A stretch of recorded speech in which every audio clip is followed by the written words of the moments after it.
You ever find a show or story you really like, but then realize that it kind of had that kind of fan base? I'm not talking about the chill ones where they enjoy the media, but I mean the loud, annoying ones that make everyone else and the whole fandom look bad. Greek mythology fandoms are exactly like that, and it's actually ruining something ancient. If you don't know me, which you probably don't since I have like 40 subscribers, my name is Onyx and I'm a Hellenic, and I'm showing what Hellenism really looks like through an authentic Hellenic lens. So, if you don't mind, go ahead and change that subscribe count. But let's talk about how something sacred got turned into just fandom fuel.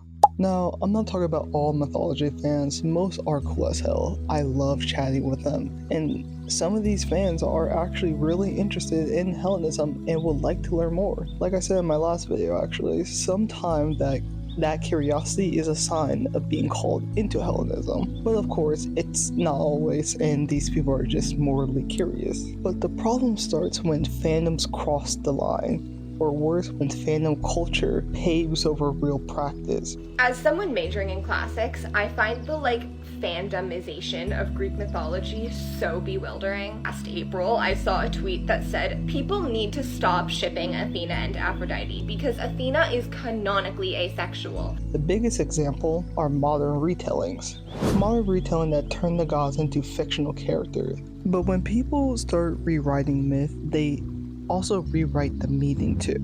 Let's take the most popular one, Hades and Persephone. For decades now, that story had been changed from a dark abduction myth into a romance. Lore Olympus is the perfect example of this.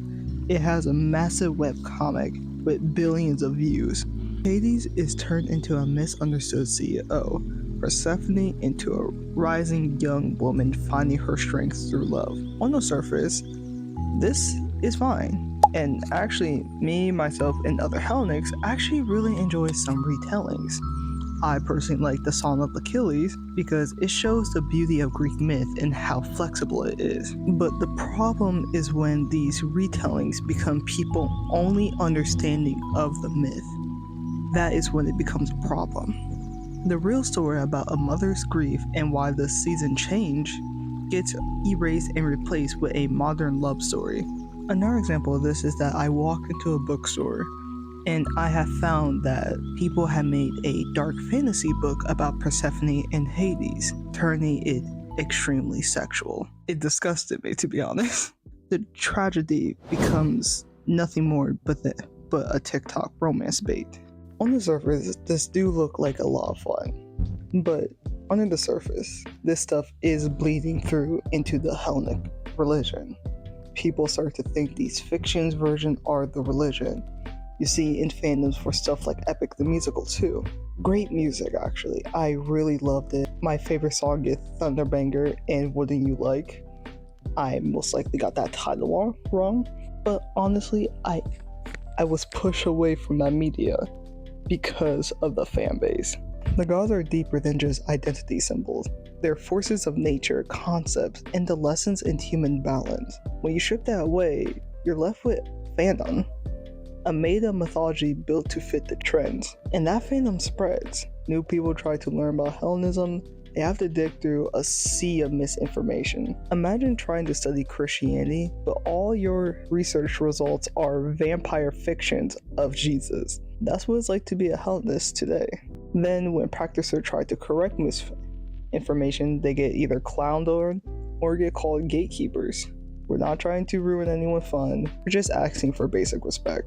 And platforms like TikTok have made it 10 times worse. People claim a flickering candle means a god is talking to them, which is have no backup in history at all. Worship turns into more of a transaction. I give you something, you give me something.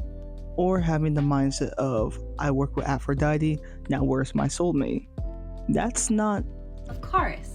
That's treating the gods like a customer service. And for those of us who actually practice, seeing our face turn into nothing more than aesthetic, it hurts. And it's tiring to constantly fight misinformation while trying to grow a real spiritual community. Now, let me be clear. I'm not saying ban retellings altogether. Retellings are how myths survived in the first place. But we need basic respect.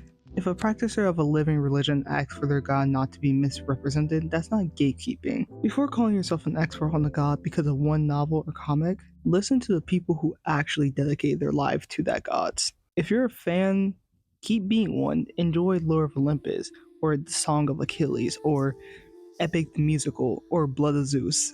Keep enjoying those, because there are some Hellenics that also enjoy these media tropes as well. But know what they are: fiction. Appreciate the art, but not as divine truth. And if you do get curious or your curiosity is sparked, go deeper. Read the Iliad, the Odyssey, the Homework hymns. Hell, even use free sources like theo.com, which I will also leave a link to some resources that I use to learn about the gods. Listen to Hellenics who practice, not influencers chasing views.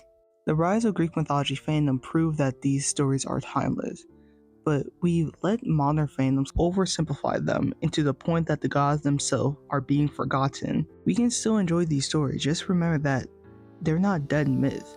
They're living, breathing parts of a faith that still exists. Treat them with the same respect that you would with any other religion.